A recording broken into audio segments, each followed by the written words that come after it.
ओम शांति। 5 मई 2024 अव्यक्त बाप दादा के महावाक्य। ओरिजिनल डेट 15 नवंबर 1999। बाप समान बनने का सहज पुरुषार्थ आज्ञाकारी बनो। आज बाप दादा अपने होली हंस मंडली को देख रहे हैं। हर एक बच्चा होली हंस है। सदा मन में ज्ञान रत्नों का मनन करते रहते हैं। होली हंस का काम ही है व्यर्थ के कंकड़ छोड़ना और ज्ञान रत्नों का मनन करना। एक एक रतन कितना अमूल्य है। हर एक बच्चा ज्ञान रत्नों की खान बन गए हैं। ज्ञान रत्नों के खजाने से सदा भरपूर रहते हैं। आज बाप दादा बच्चों में एक विशेष बात चेक कर रहे थे।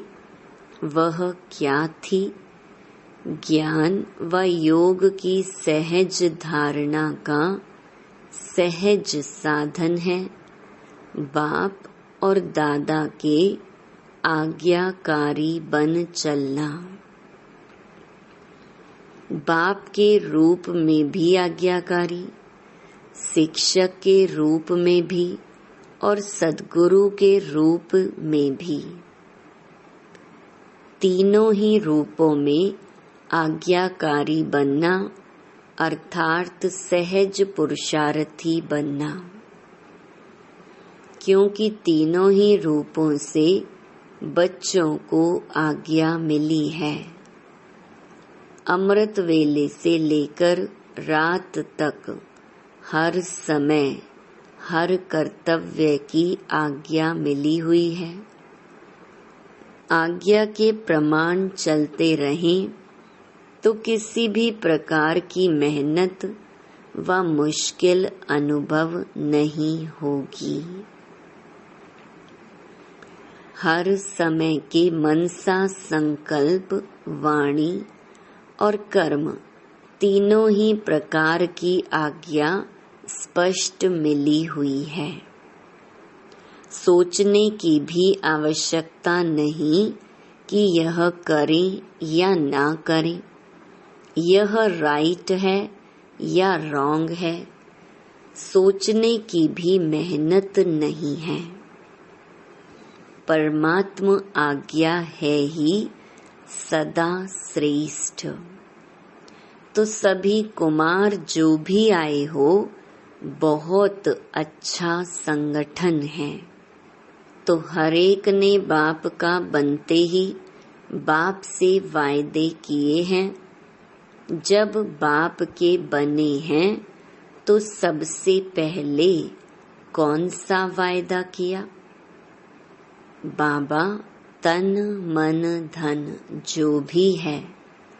कुमारों के पास धन तो ज्यादा होता नहीं, फिर भी जो है सब आपका है। यह वायदा किया है। तन भी, मन भी, धन भी और संबंध भी सब आपसे। यह भी पक्का वायदा किया है। जब तन मन धन संबंध सब आपका है तो मेरा क्या रहा? फिर कुछ मेरापन है? होता ही क्या है? तन मन धन जन सब बाप के हवाले कर लिया। प्रवृत्ति वालों ने किया है, मधुबन वालों ने किया है। पक्का है ना? जब मन भी बाप का हुआ, मेरा मन तो नहीं है ना? या मन मेरा है? मेरा समझकर यूज करना है। जब मन बाप को दे दिया तो यह भी आपके पास अमानत है। फिर युद्ध किसमें करते हो? मेरा मन परेशान है, मेरे मन में व्यर्थ संकल्प आते हैं, मेरा मन विचलित होता है। जब मेरा है नहीं, अमानत है, फिर अमानत को मेरा समझकर यूज करना, क्या यह अमानत में खयानत नहीं है? माया के दरवाजे हैं मैं और मेरा, तो तन भी आपका नहीं, फिर देह अभिमान का मैं कहाँ से आया? मन भी आपका नहीं, तो मेरा मेरा कहाँ से आया? तेरा है या मेरा है? बाप का है या सिर्फ कहना है, करना नहीं? कहना बाप का और मानना मेरा। सिर्फ पहला वायदा याद करो कि ना बॉडी कॉन्शियस की मैं है, ना मेरा। तो जो बाप की आज्ञा है, तन को भी अमानत समझो, मन को भी अमानत समझो। फिर मेहनत की जरूरत है क्या? कोई भी कमजोरी आती है तो इन दो शब्दों से आती है, मैं और मेरा। तो ना आपका तन है, ना बॉडी कॉन्शियस का मैं। मन में जो भी संकल्प चलते हैं, अगर आज्ञाकारी हो तो बाप की आज्ञा क्या है? पॉजिटिव सोचो, शुभ भावना के संकल्प करो। फालतू संकल्प करो, यह बाप की आज्ञा है क्या? नहीं।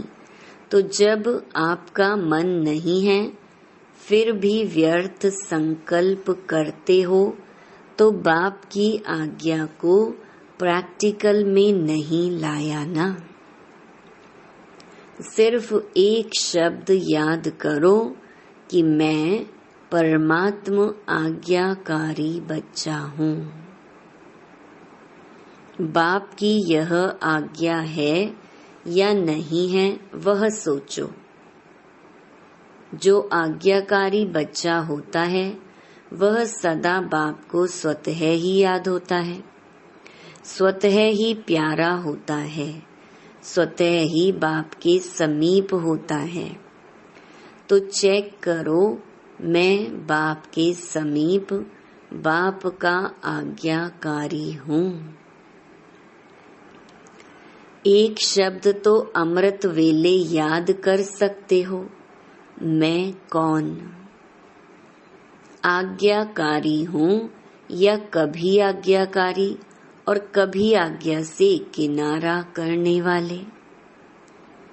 बाप दादा सदा कहते हैं कि किसी भी रूप में अगर एक बाबा का संबंध ही याद रहे, दिल से निकले बाबा, तो समीपता का अनुभव करेंगे।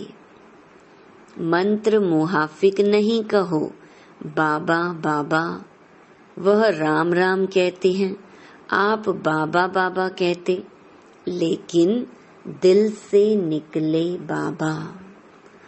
हर कर्म करने के पहले चेक करो कि मन के लिए, तन के लिए या धन के लिए बाबा की आज्ञा क्या है।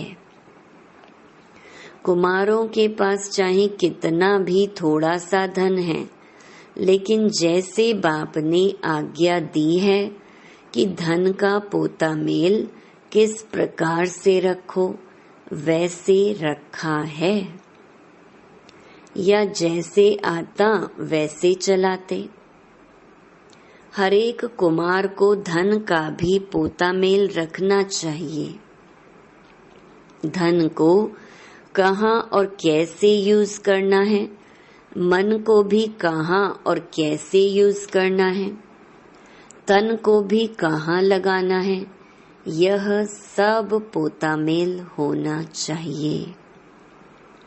आप दादियाँ जब धारणा की क्लास कराती हैं तो समझाती हैं ना कि धन को कैसे यूज करो, क्या पोता मेल रखो। कुमारों को पता है पोता मेल कैसे रखना है, कहाँ लगाना है, यह मालूम है। थोड़े हाथ उठा रहे हैं, नए नए भी हैं, इन्हों को मालूम नहीं है। इन्हों को यह जरूर बताना कि क्या क्या करना है, निश्चिंत हो जाएंगे, बोझ नहीं लगेगा, क्योंकि आप सबका लक्ष्य है कुमार माना लाइट, डबल लाइट। कुमारों का लक्ष्य है ना कि हमको नंबर 1 आना है, तो लक्ष्य के साथ लक्षण भी चाहिए। लक्ष्य बहुत ऊंचा हो और लक्षण नहीं हो तो लक्ष्य तक पहुंचना मुश्किल है। इसलिए जो बाप की आज्ञा है उसको सदा बुद्धि में रख फिर कार्य में आओ। बाप दादा ने पहले भी समझाया है कि ब्राह्मण जीवन के मुख्य खजाने हैं संकल्प, समय और श्वास। आपके श्वास भी बहुत अमूल्य हैं। एक श्वास भी कॉमन नहीं हो, व्यर्थ नहीं हो। भक्ति में कहते हैं श्वासोश्वास अपने ईष्ट को याद करो। श्वास भी व्यर्थ नहीं जाए। ज्ञान का खजाना, शक्तियों का खजाना यह तो है ही, लेकिन मुख्य यह तीनों खजाने संकल्प, समय और श्वास आज्ञा प्रमाण सफल होते हैं। व्यर्थ तो नहीं जाते, क्योंकि व्यर्थ जाने से जमा नहीं होता, और जमा का खाता इस संगम पर ही जमा करना है। चाहे सतयुग त्रेता में श्रेष्ठ पद प्राप्त करना है, चाहे द्वापर कलयुग में पूज्य पद पाना है, लेकिन दोनों का जमा इस संगम पर करना है। इस हिसाब से सोचो कि संगम समय की जीवन के छोटे से जन्म के संकल्प, समय, श्वास कितने अमूल्य हैं। इसमें अलबेले नहीं बनना। जैसा आया वैसे दिन बीत गया। दिन बीता नहीं, लेकिन एक दिन में बहुत बहुत गंवाया। जब भी कोई फालतू संकल्प, फालतू समय जाता है तो ऐसे नहीं समझो चलो 5 मिनट गया, बचाओ। समय अनुसार देखो प्रकृति अपने कार्य में कितनी तीव्र है। कुछ न कुछ खेल दिखाती रहती है, कहाँ न कहाँ खेल दिखाती रहती है, लेकिन प्रकृति पति ब्राह्मण बच्चों का खेल एक ही है, उड़ती कला का। तो प्रकृति तो खेल दिखाती, लेकिन ब्राह्मण अपने उड़ती कला का खेल दिखा रहे हो। कोई बच्चे ने बाप दादा को उड़ीसा के समुद्री तूफान की रिजल्ट लिखकर दी। यह हुआ, यह हुआ, तो वह प्रकृति का खेल तो देख लिया, लेकिन बाप दादा पूछते हैं कि आप लोगों ने सिर्फ प्रकृति का खेल देखा या अपने उड़ती कला के खेल में बिजी रहे, या सिर्फ समाचार सुनते रहे। समाचार तो सब सुनना भी पड़ता है, परंतु जितना समाचार सुनने में इंटरेस्ट रहता है, उतना अपनी उड़ती कला की बाजी में रहने का इंटरेस्ट रहा। कई बच्चे गुप्त योगी भी हैं।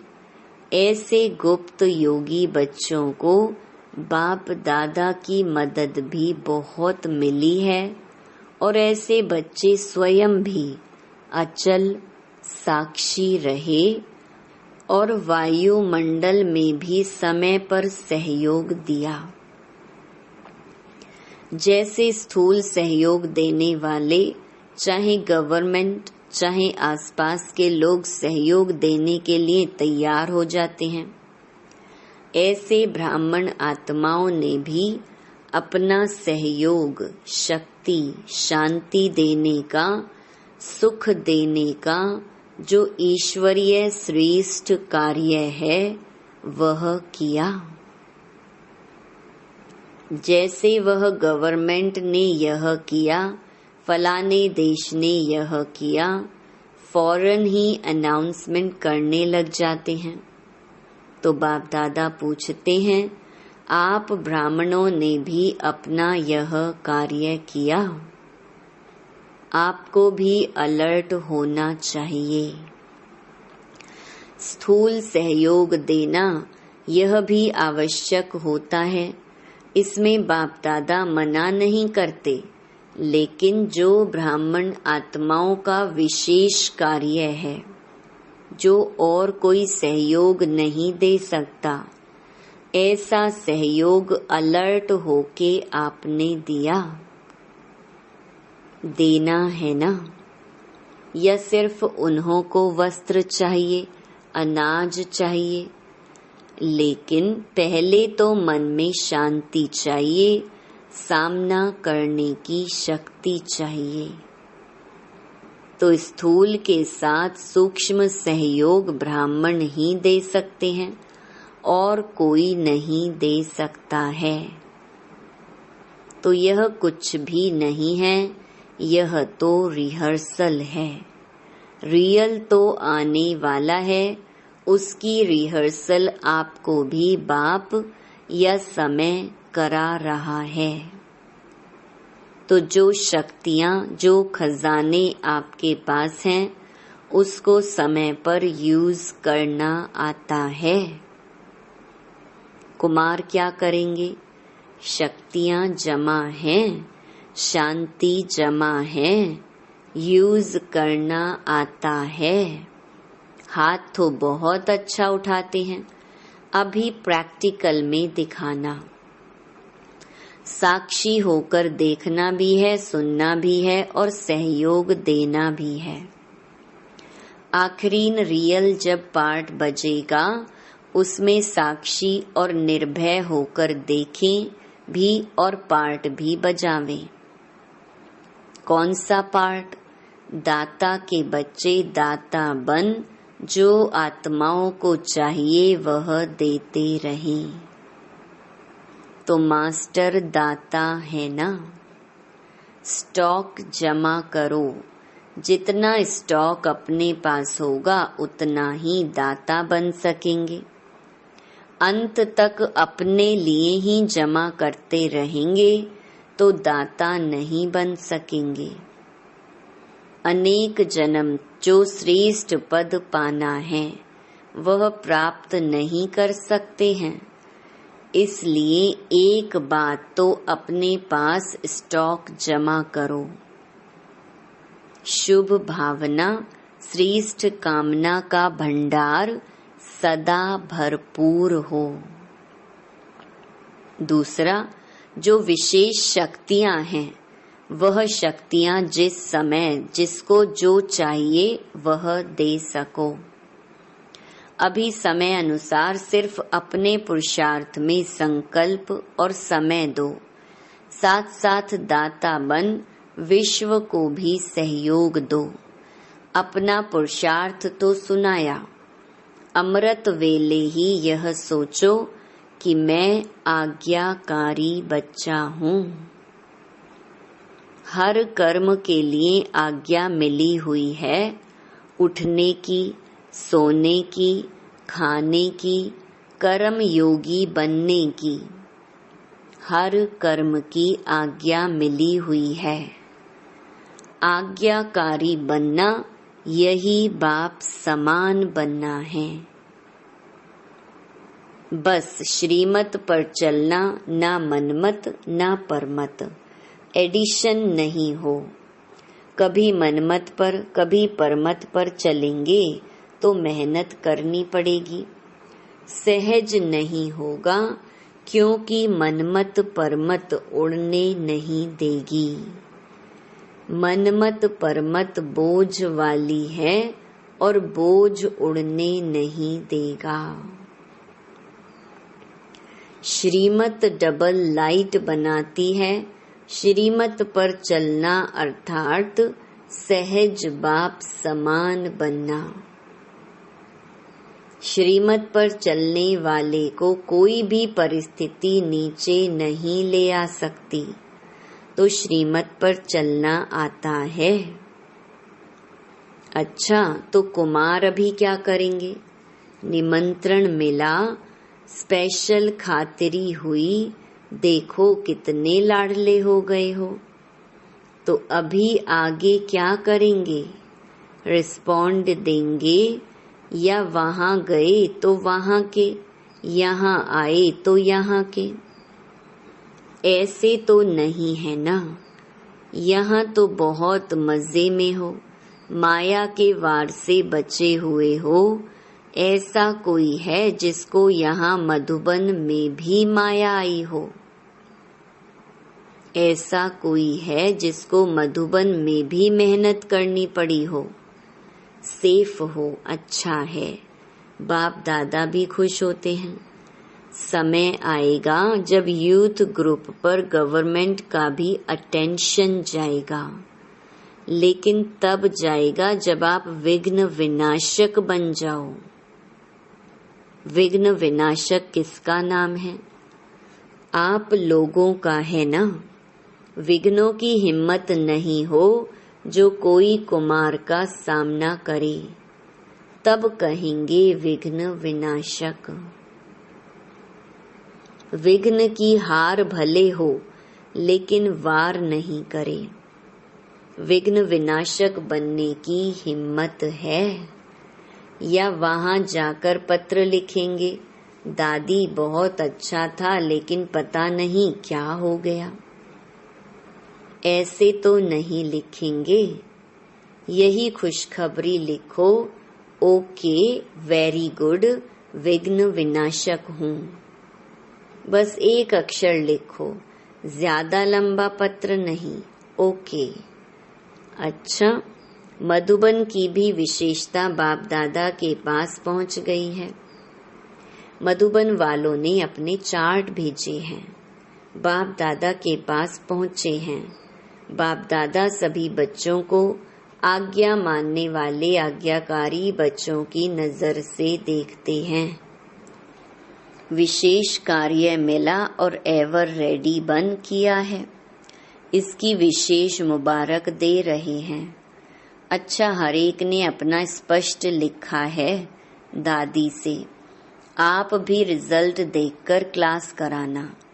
अपनी अवस्था का चार्ट अच्छा लिखा है। बाप दादा तो मुबारक दे ही रहे हैं। सच्ची दिल पर सच्चा साहिब राजी होता है। अच्छा, चारों ओर के बाप दादा के आज्ञाकारी बच्चों को, सदा विघ्न विनाशक बच्चों को, सदा श्रीमत पर सहज चलने वाले, मेहनत से मुक्त रहने वाले, सदा मौज में उड़ने और उड़ाने वाले, सर्व खजानों के भंडार से भरपूर रहने वाले, ऐसे बाप के समीप और समान रहने वाले बच्चों को बहुत बहुत याद प्यार और नमस्ते। कुमारों को भी विशेष अथक और एवर रेडी, सदा उड़ती कला में उड़ने वालों को बाप दादा का विशेष याद प्यार। बाप दादा ने डायमंड हॉल में बैठे हुए सभी भाई बहनों को दृष्टि देने के लिए हॉल का चक्कर लगाया। बाप दादा का हर एक बच्चे से बहुत बहुत बहुत प्यार है। ऐसे नहीं समझें कि हमारे से बाप दादा का प्यार कम है। आप चाहे भूल भी जाओ, लेकिन बाप निरंतर हर बच्चे की माला जपते रहते हैं, क्योंकि बाप दादा को हर बच्चे की विशेषता सदा सामने रहती है। कोई भी बच्चा विशेष ना हो यह नहीं है, हर बच्चा विशेष है। बाप कभी एक बच्चे को भी भूलता नहीं है, तो सभी अपने को विशेष आत्मा हैं और विशेष कार्य के लिए निमित्त हैं। ऐसे समझ के आगे बढ़ते चलो। अच्छा वरदान, सदा रूहानी स्थिति में रह दूसरों की भी रूह को देखने वाले रूहानी रूहे गुलाब भव। रूहे गुलाब अर्थात जिसमें सदा रूहानी खुशबू हो। रूहानी खुशबू वाले जहाँ भी देखेंगे, जिसको भी देखेंगे तो रूह को देखेंगे, शरीर को नहीं। तो स्वयं भी सदा रूहानी स्थिति में रहो और दूसरों की भी रूह को देखो। जैसे बाप ऊंचे से ऊंचा है, ऐसे उसका बगीचा भी ऊंचे से ऊंचा है, जिस बगीचे का विशेष श्रृंगार रूहे गुलाब आप बच्चे हो। आपकी रूहानी खुशबू अनेक आत्माओं का कल्याण करने वाली है। स्लोगन, मर्यादा तोड़कर किसी को सुख दिया तो वह भी दुख के खाते में जमा हो जाएगा। ओम शांति।